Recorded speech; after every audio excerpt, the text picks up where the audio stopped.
the audience. Welcome to the display by Wreckers International to rewrite a Shell tanker onto its tyres. The tanker is fully loaded and we sort of anticipate that it will be a petroleum product, a dangerous substance. And if you'll notice, all the equipment for the operation of the airbags is upwind.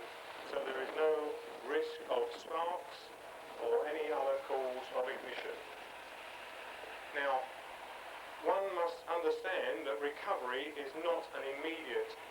There is time taken by any professional organisation to set up so the minor incident that we are faced with doesn't become a major incident.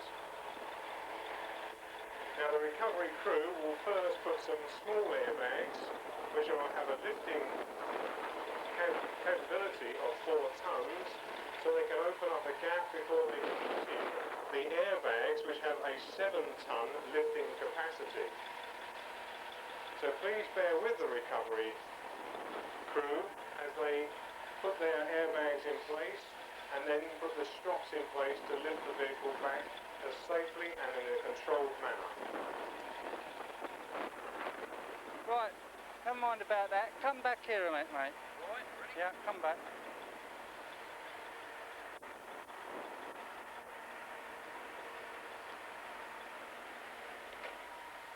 Hose outwards.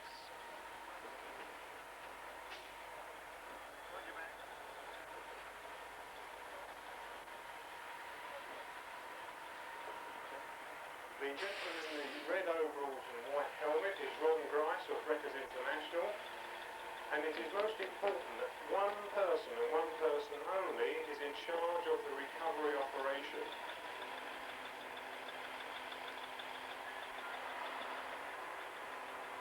Hoses round that side.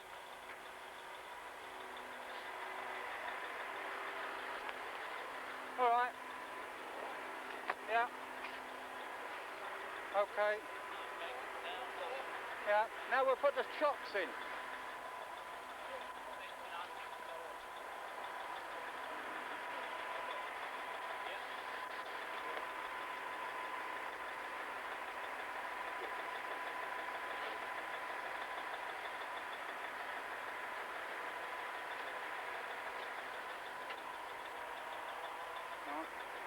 Okay, that'll do, that'll do.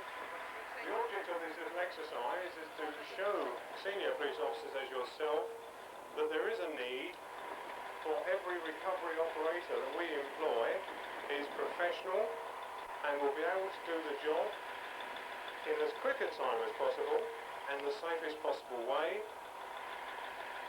And you'll notice that the actual operation of setting up this takes a considerable amount of time and is under the control of just that one person, as I said before. We'll have to have one of these off and right over the far side by the look of it for the starter. Have you got any more hoses, Dave? Any more hoses? Let's bring them round there. Right. Number 4 hose will have the longest. Yeah. The farthest away, that's number 1. Number 4 hose the longest. Numbers. Oh, alright, number 1 hose the longest.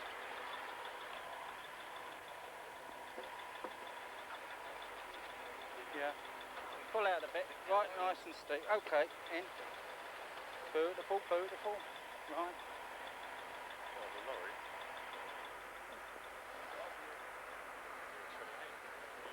Steep as you like, right. That'll do, beautiful. Now your short strops. Alright, would you go back in the store, fellas? We'll get the short strops. Underneath. All professional recovery operators do prefer to recover any petrol tanker or other dangerous goods as a full load. The problem of offloading before recovery presents a risk in itself because one has to open manholes and start up the actual transfer operation either by using pipes or pumps. And this vehicle is approximately 28 tons fully laden.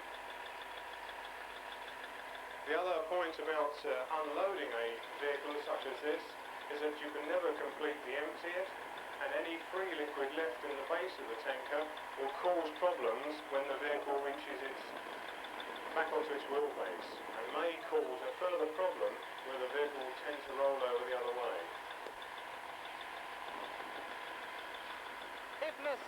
if necessary, take number 2 and put it on.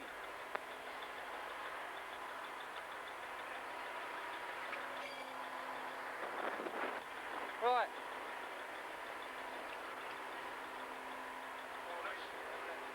Well, take number 2 off. Take number 2 off and put it on. Take number 2 hose off if this isn't long enough. Well, take number 2 off and join it to number 1. No, they'll only go on the valve bank on it. Oh. You've got the trains on already, can you put them on? Yes. Right, okay. Steve doing anything? Yes, it's all right.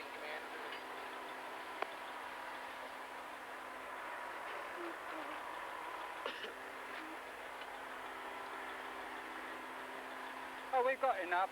We've got enough. It's all right. We got enough. What's the matter with us? Yeah, but you know what happens when you do this valve bank when you put too many pipes on? It's all right. Safety valve blows. Isn't it? Oh, God, fuck. Right, fire up your machine. Right, Steve, come with me.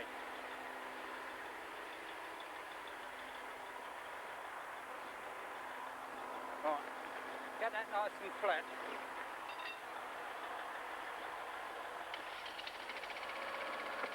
Right, in you go. Right. Fasten that onto there. One of the smaller airbags has been placed onto the other end of the tanker. As I said, a 4-ton lifting weight, a square airbag, giving more square inches of lifting power, reinforced on top and bottom to prevent damage to the airbags. The actual pressure inside the airbag is up to a maximum of 7 pounds per square inch, so there is no risk of bursting under high pressure. The only risk is from sharp objects of metal or rubble at the road surface.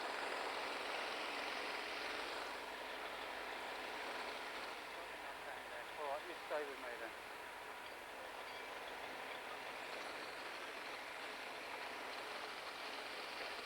Right, you're going to put the big strops on now through strength then?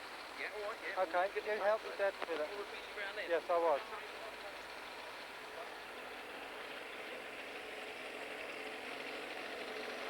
Right, what we've got to so far, we've got the 2 starter cushions, each capable of lifting 2 tons. Just open up a little crack to enable us to feed those strops underneath and to put the big cushions underneath, yeah? Right. You're going to operate those now? I've Yeah. already said about they putting these 2 Yeah. underneath. You alright? Right, let's give it a whirl then. Get the strap out. We're going to leave it in. Let's get this placed then.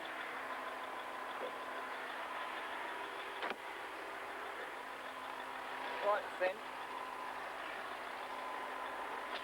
Suck it down. No, that'll be alright, I think. Just to lift it a touch. Pass the number 3 hose then, will you?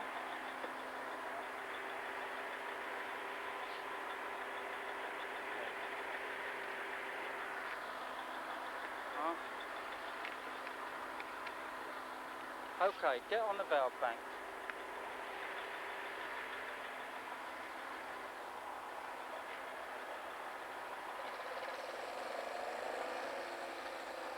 Right, under the control of Ron Grice now, the 2 starter air cushions which have been placed under the vehicle are being operated and plated to enable the crew to pass the wide webbing strap underneath the vehicle. And this is done gradually, so there's no undue strain put on the vehicle. And remembering that this would be probably a full tanker.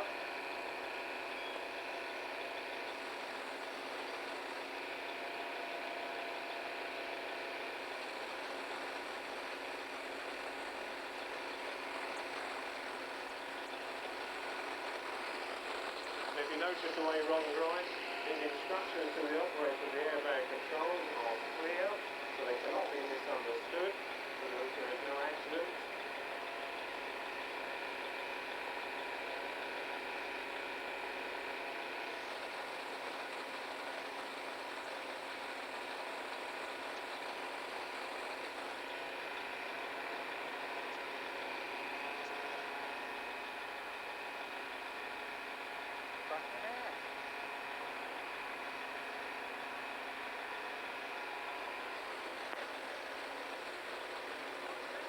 Hey?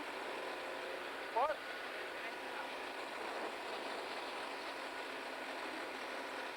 How you doing? You will notice the type of strop that is used, the nylon polyester wide strop, so that the weight is spread more evenly around the barrel of the tank. If cables or chains are used, then it's more likely of either splitting the tanker or at least causing more damage. The strop being lighter to use allows the weight to be sort of displaced across the tanker.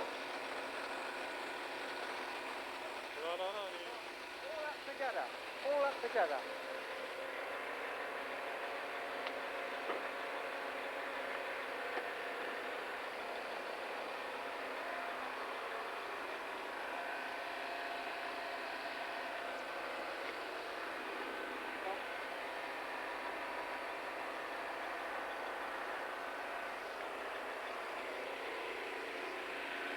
What pressure, eh? 5. Got 5 psi in now.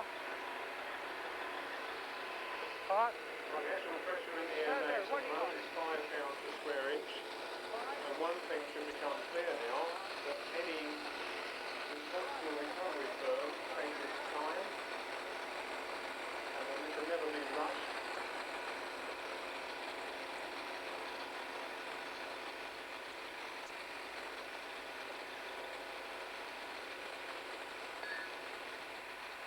And don't get under, we've got boat hooks. So there's a small gap under the tanker now, which enables the strop to be passed underneath. Boat hooks. And once these are fixed, the larger air bag will be replaced.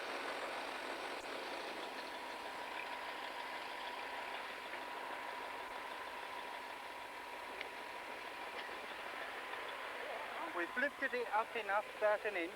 We managed to nip the tyres on those chocks so it's not going to slide sideways. Okay. Now we're going to put the lifting strops in underneath. Right. I've set the strops underneath. I'll just tell them about nipping the tyres. Yeah, right. Okay. For those that cannot see around the other side of the tanker, the recovery crew have placed pins or wedges in the tyres so that in the actual lifting Can you see the operation other of one? the tanker does not slide on the tyres, which are actually make the pivot point. Now in this sort of circumstance they use wooden blocks and planks. Perhaps on the side of the road they may use wedges and pins, which to the borough surveyor might be totally unacceptable with a nice big pin going into his motorway, but one could say you could put a brass plate on the tanker and just leave it there for all time. Yeah. I won't put it on there, Ron. Go on, If I don't put it on there, you're going to be saying, put this, put it on there, it's all going to get in shape. Right, go on then. If I get slack out of it.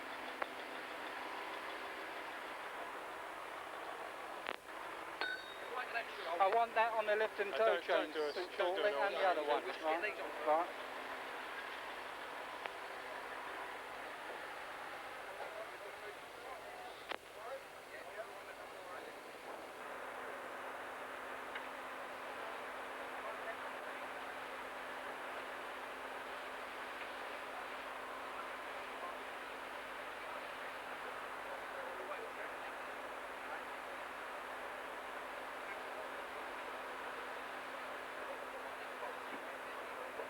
Gentlemen, don't hesitate to stop the move about, come and have a look around the other side of the tanker, as long as you keep clear of the tanker, so you can actually see the operation on the underside to stop the tanker moving in the actual lifting operation.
Is slowly rising under the airbag pressure, and the slack has been taken up in the strops. On that side cable, the Yeah. strop is quite tight. Let's have a look. Alright, let's have a look. As Ron is going to check all the fixings and the security of the airbag, because this is getting to the most critical point in the recovery operation.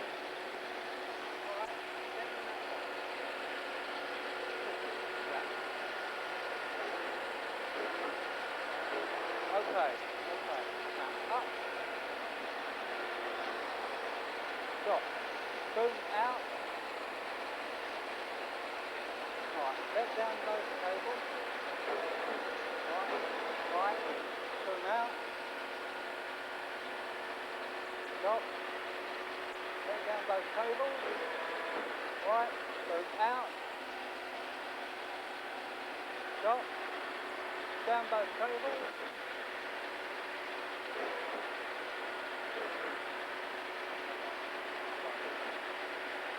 Okay, okay, now boom up. Right, slacken that cable off. Right, okay, boom out.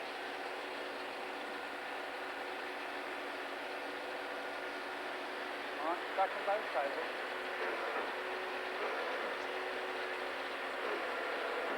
Right, boom out. Slacken both cables. Boom out. Up then. Right, slacken both boom. Right, boom up. Right, slacken both cables. Slacken both cables, right down. Recovery vehicle shift.